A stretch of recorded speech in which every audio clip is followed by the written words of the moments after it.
Hello and welcome to Cluster Fudge, the podcast where we untangle the beautifully absurd contradictions of modern life with bold honesty, sharp thought, and a healthy dose of side-eye. I'm your host, Alexandra, and today we're putting something messy, controversial, and deeply human under the microscope: religion. More specifically, the irony of how many religious people, and yes, I'm looking at you Christians, Muslims and beyond, often treat other belief systems as inferior, laughable, or just plain delusional, all while forgetting something very inconvenient, that every major religion today was once considered a cult. That includes theirs. Today's episode isn't about mocking faith, it's about calling out the hypocrisy, tracing history, and asking some uncomfortable questions about power, dogma, and the resistance to progress. So grab a cup of something warm, or maybe something stiff, because we're going in. All right, let's kick this off by tackling the word cult. It's a loaded term, packed with judgment, fear, and a lot of misunderstanding. But to have any meaningful conversation about religion and belief systems, we need to get clear on what a cult actually is, and why that label causes so much anxiety and defensiveness, especially from established religions. Defining a cult. More academic than pejorative, popular culture has turned cult into a buzzword, often synonymous with dangerous fringe groups, brainwashing, and sinister leaders. But academically, the term isn't quite so black and white. A cult, in the broadest sociological sense, is simply a new or unorthodox religious group, typically centered around a charismatic leader or a novel set of beliefs that deviate from mainstream religious traditions. It's important to understand that cults are not inherently evil or harmful. Many start as small groups seeking meaning or truth, often peacefully. What differentiates a cult from a mainstream religion often comes down to scale, acceptance, and longevity. Sociologist Rodney Stark famously said, "All religions begin as cults." Think about that for a moment. Every major world religion, Christianity, Islam, Buddhism, Hinduism, was once considered a cult by the societies around them. They started as small, often persecuted groups, labelled as heretical, weird, or even dangerous. Historical examples. When religions were once cults, Christianity began as a tiny Jewish sect, often persecuted by the Roman Empire. Followers of Jesus were accused of atheism because they rejected the Roman gods, cannibalism, misunderstanding the Eucharist, and rebellion. Islam started with Muhammad preaching monotheism in a predominantly polytheistic Arabian society. He and his followers were mocked, rejected, and forced into exile. They were viewed as troublemakers, cultists, and threats to social order. Buddhism was radical in rejecting the established Vedic traditions in India, promoting meditation and enlightenment over ritual sacrifice. It was initially seen as a fringe philosophical sect. So what made these groups transition from cults to major religions? It wasn't just the number of followers, but political power, cultural assimilation, and time. Why do religions hate being called cults? Fast forward to today, established religions often react very negatively to being called cults. Why? 1. Legitimacy and authority. The word cult carries negative connotations: brainwashing, extremism, and deceit. For an established religion, being called a cult threatens its claim to legitimacy and moral authority. Social acceptance. Religions want to be seen as respectable institutions embedded in the fabric of society. The label cult marks them as outsiders, dangerous, or less credible.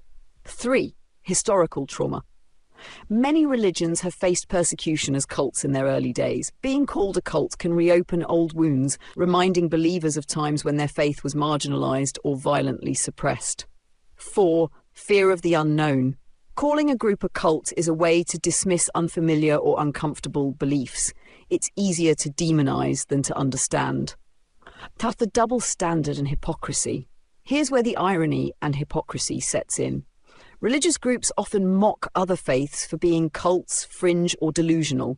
Yet when you strip away centuries of history and cultural dominance, those religions were exactly the same once. This selective memory is not just historically inaccurate, it's intellectually dishonest.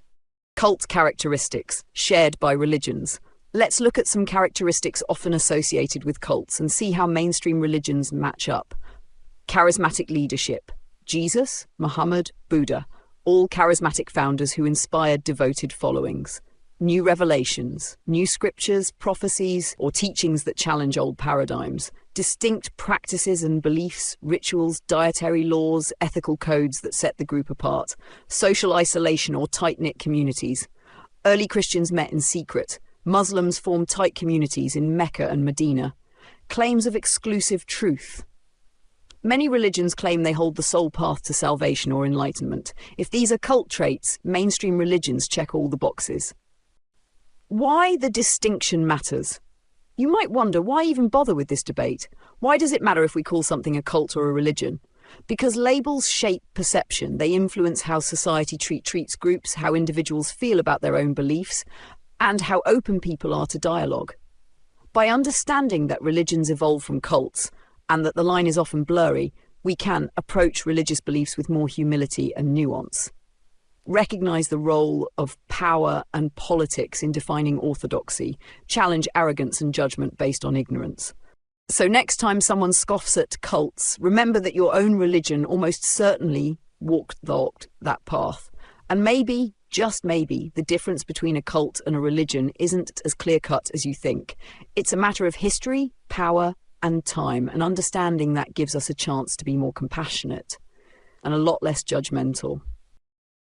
All right, now that we've unpacked what a cult really is and why the distinction between cult and religion is so often blurred, it's time to turn the spotlight on how established religions have historically and continue to treat other religions. Spoiler alert, it's often not pretty. The universal human tendency, us versus them. At its core, religion is about identity, belonging to a community with shared beliefs, rituals, and values. But identity formation almost always comes with a side effect, defining who is outside the group. This us versus them mentality isn't unique to religion, but it's amplified by the stakes, beliefs about the ultimate nature of existence, salvation, morality, and truth.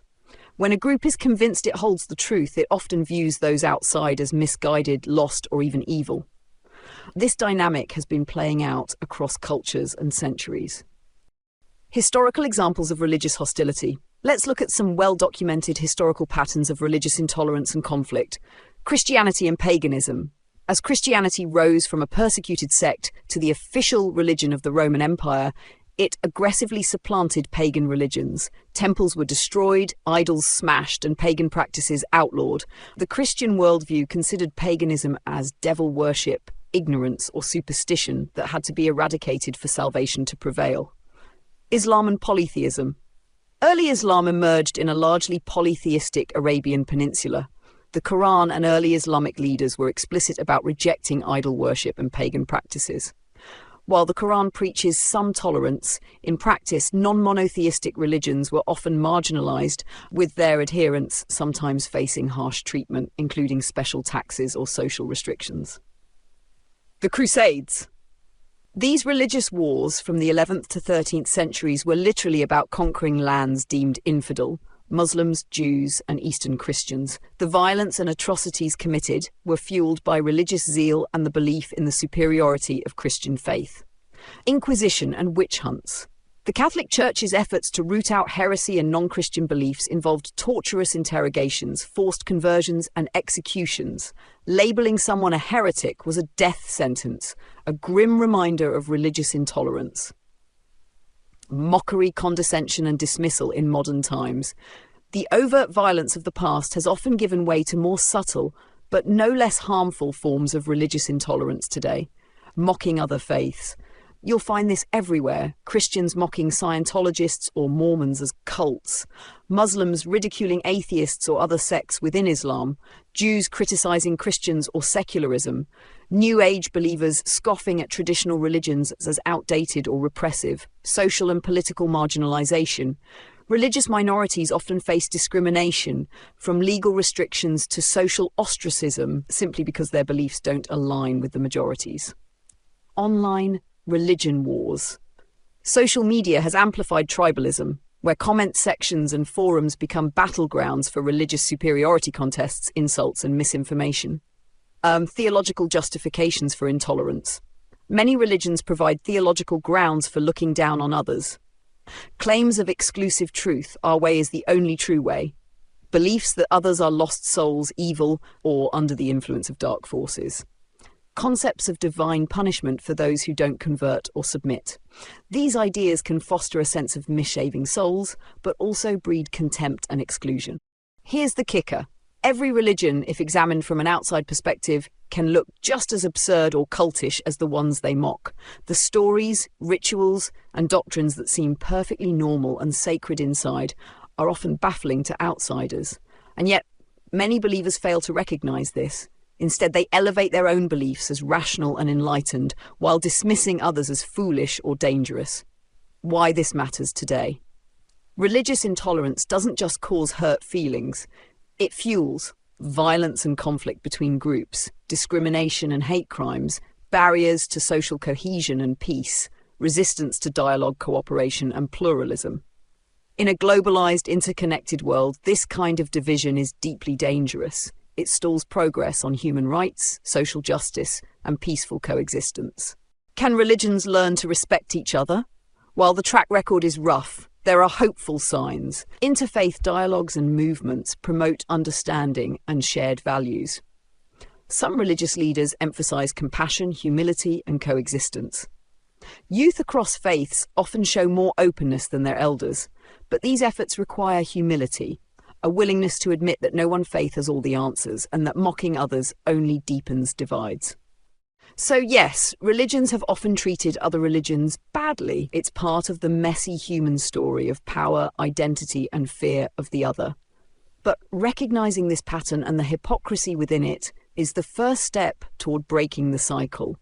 After all, if every religion was once a cult, then maybe every religion should be a little more patient and a little less judgmental with the cults of today. Now that we've explored what cults are and how religions interact with one another, often not in the most friendly way, it's time to tackle a fascinating question. Why do some religions persist and thrive for centuries, becoming dominant world faiths, while others disappear almost entirely? The life cycle of religions, a historical perspective. Religions, much like living organisms, have life cycles. They emerge, grow, and sometimes fade away. Over the course of history, countless belief systems have risen, flourished briefly, and then vanished into obscurity. Consider the ancient Egyptian religion with its pantheon of gods and elaborate rituals, once central to one of the world's greatest civilizations, is virtually extinct today. The Norse pantheon, Thor, Odin, Freya, now survives mostly through mythology and popular culture, not active worship. The Aztec and Mayan religions, with their complex calendars and human sacrifices, largely ended after colonization. The Greek and Roman polytheistic religions have been replaced by Christianity and other faiths, their temples now ruins or museums. Meanwhile, religions like Christianity, Islam, and Hinduism continue to have hundreds of millions or even billions of followers. So what explains this survival versus extinction? One of the most critical factors is political power and institutional support. Religions that aligned themselves with political rulers or empires often gained protection and resources, allowing them to expand. For example, Christianity was once a persecuted sect, but after Emperor Constantine converted it in the 4th century CE, it became the Roman Empire's favoured religion. This political backing meant access to wealth, enforcement of orthodoxy, and suppression of competing beliefs. Similarly, Islam's rapid spread was intertwined with the rise of powerful caliphates, which consolidated religious and political authority. Conversely, religions without such political alliances struggled to survive against dominant empires or faced outright suppression. Religious survival often depended less on truth or divine favour and more on alliances with power.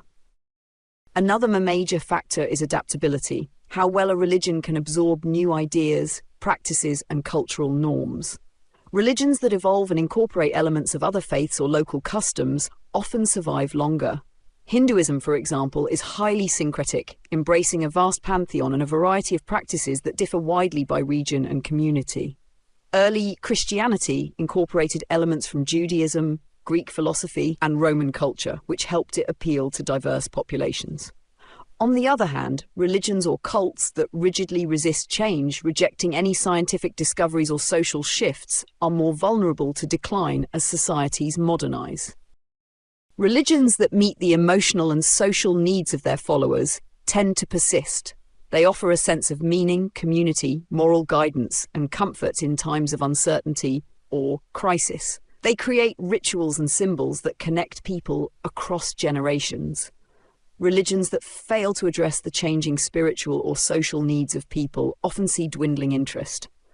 For instance, ancient mystery religions that promised personal salvation coexisted with the Roman state religion, but eventually faded because Christianity's message of personal eternal life met deep human needs in a way those older faiths did not.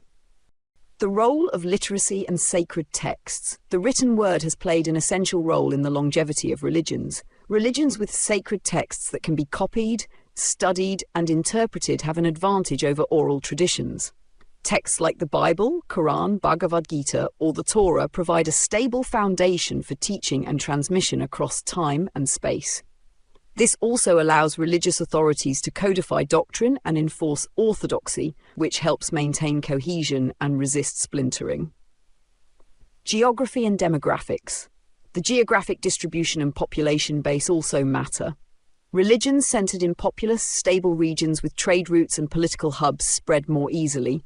For example, Christianity spread through the Roman Empire's infrastructure.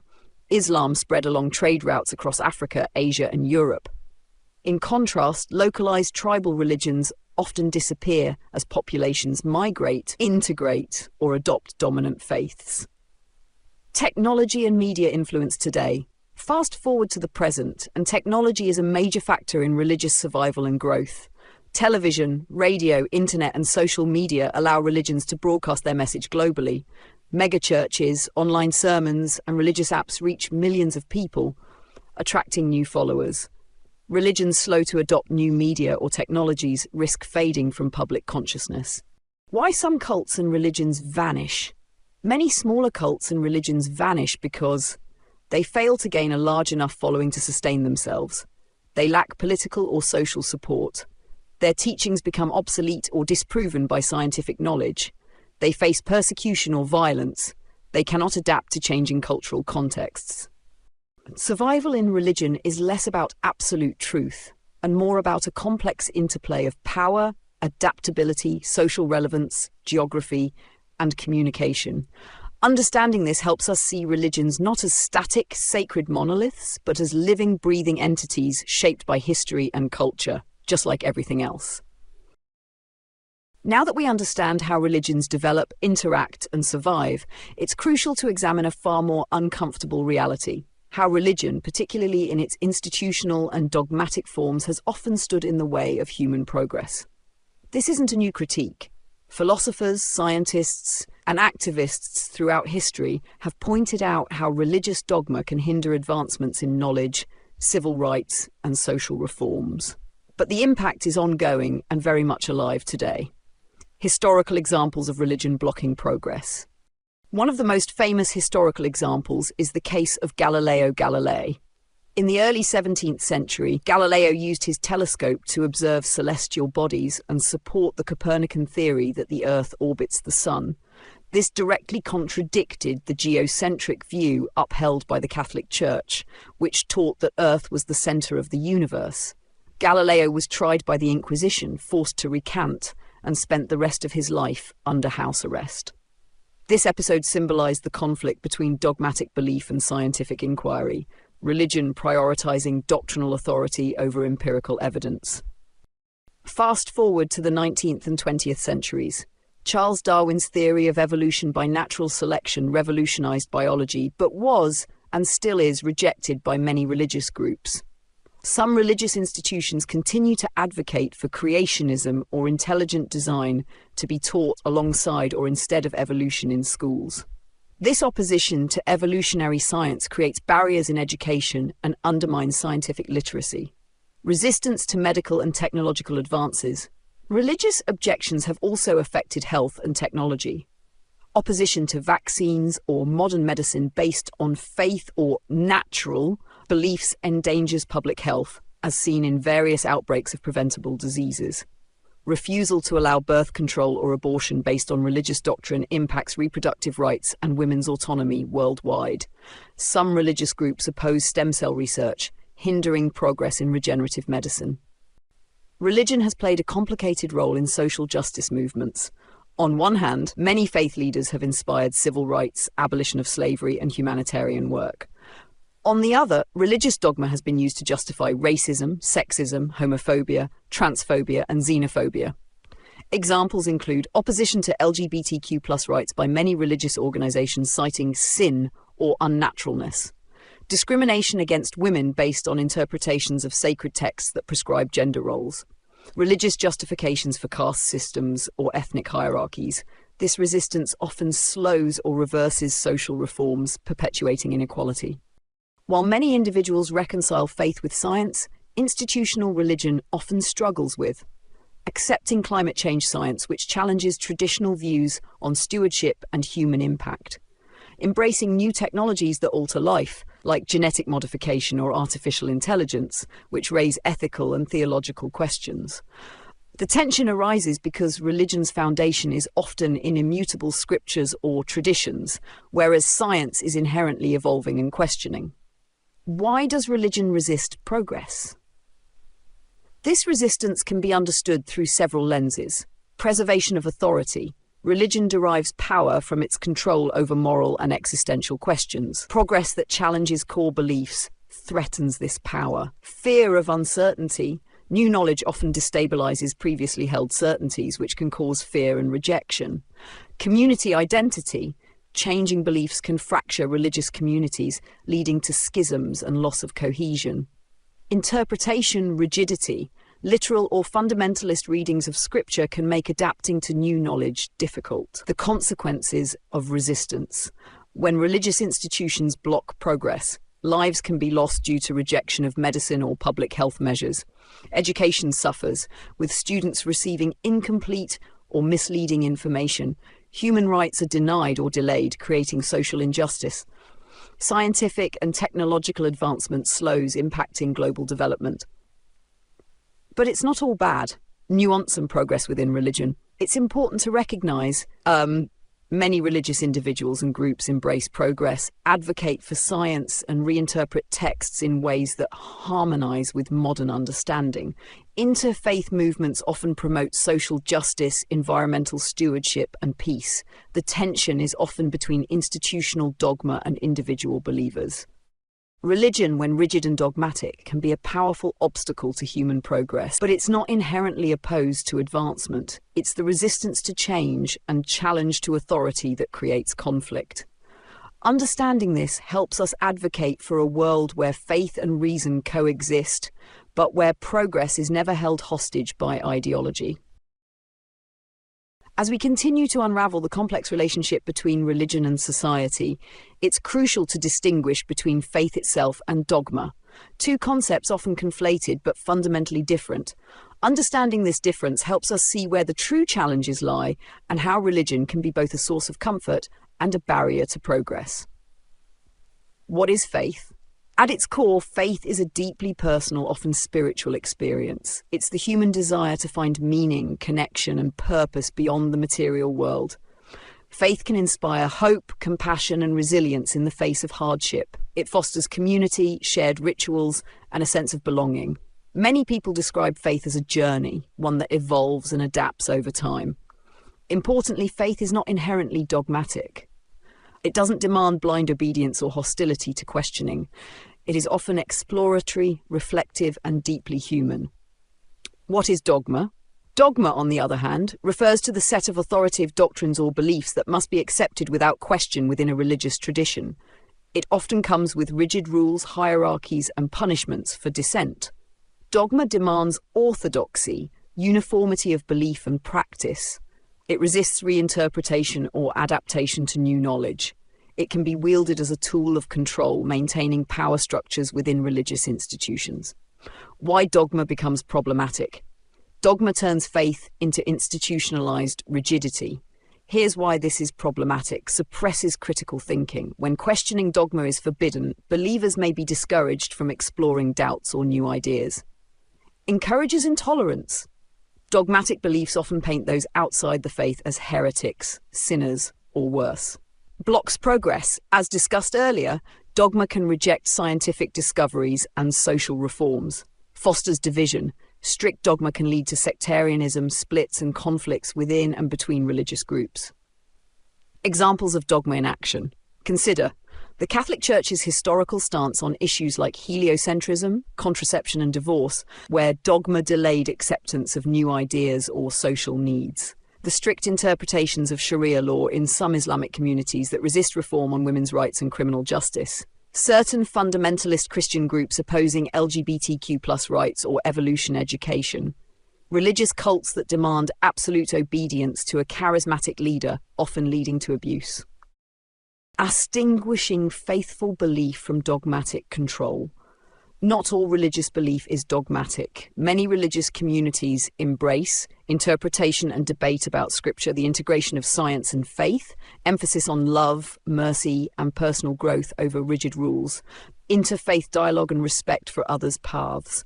These expressions of faith highlight that spirituality can be vibrant, evolving, and inclusive. Why this distinction matters. Understanding the difference between faith and dogma helps avoid unfair attacks on personal spirituality by criticizing only the rigid institutional aspects, encourage reform and modernization within religious traditions, promote dialogue rather than confrontation, recognize that many religious people struggle with dogma, not faith itself. Faith without dogma, a vision for the future. Imagine a world where faith is a personal journey, not a mandate. Communities are built on shared values and compassion, not coercion. Questioning and doubt are welcomed as part of spiritual growth.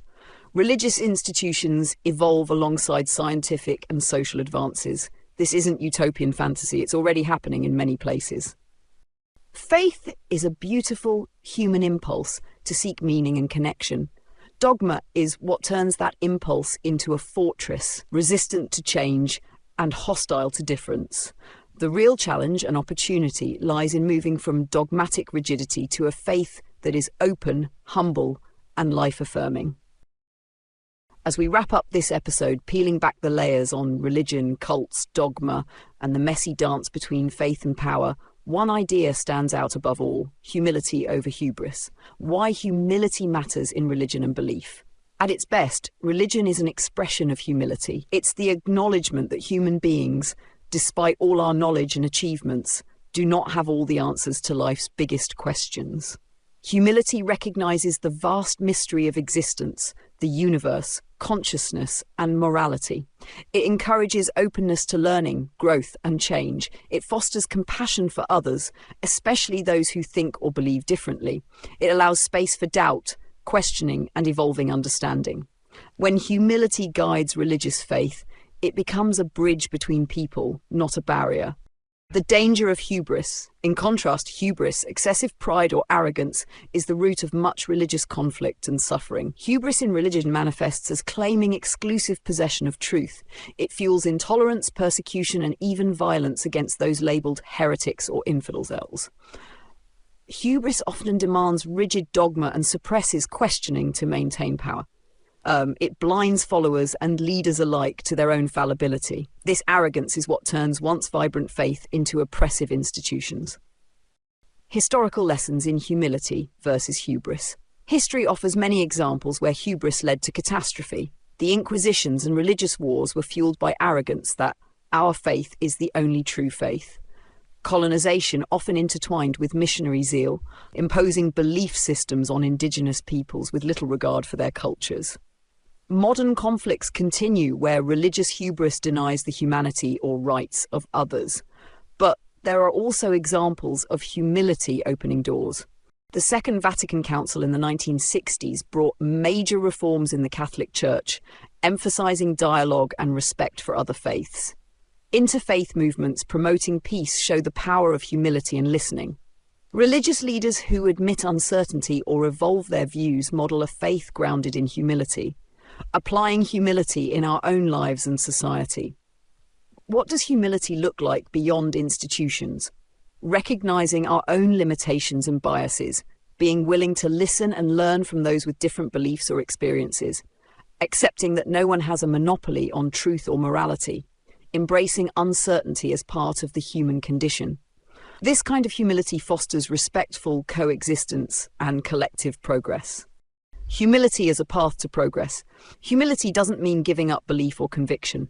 It means holding beliefs loosely, open to evidence and dialogue, valuing questions as much as answers, creating space for pluralism in society, rejecting the destructive pride that insists on dominance or exclusion. In this way, humility is not weakness, it's a strength that allows societies and religions to grow, heal, and thrive. As we've explored today, religion's tangled history is marked by both beautiful faith and painful dogma. But if we choose humility over hubris, if we remember that every belief system was once new, vulnerable, and misunderstood, then maybe we can build a world where faith uplifts rather than divides. That's the kind of humility the world desperately needs. Thank you for joining me on this journey. I'm Alexandra, and this was Cluster Fudge. Until next time, stay curious, stay kind, and keep questioning.